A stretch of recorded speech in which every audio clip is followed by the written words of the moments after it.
Biblia inasema katika Mithali 8 mstari ule wa 17, na wapenda wale wanipendao na wale wanitafutao kwa bidii wataniona.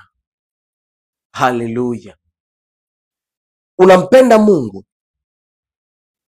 Je, unafanya juhudi gani katika kumtafuta Mungu?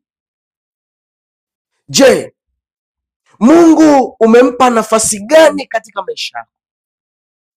Kwa sababu kuna watu wanatafuta fedha, elimu kuliko kumtafuta Mungu. Lakini Biblia inasema hivi, utafuteni kwanza ufalme wa Mungu na hayo mengine mtazidishiwa.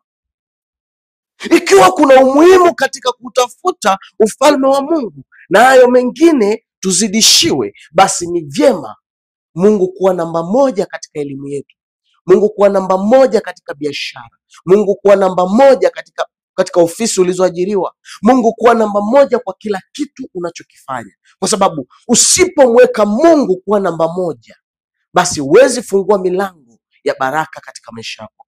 Utaishi kunung'unika, utaishi kulalamika mpaka pale utakapoelewa umuhimu wa kumtafuta Mungu, umuhimu wa kumpenda Mungu. Huwezi ukasema unampenda Mungu halafu huna muda naye, huna time na yeye, humtafuti, hujali kuhusu Mungu. Tokea ukiomba asubuhi mpaka usiku, tokea ukiomba usiku mpaka kesho usiku. Mtafute Mungu kwa bidii maadamu anapatikana.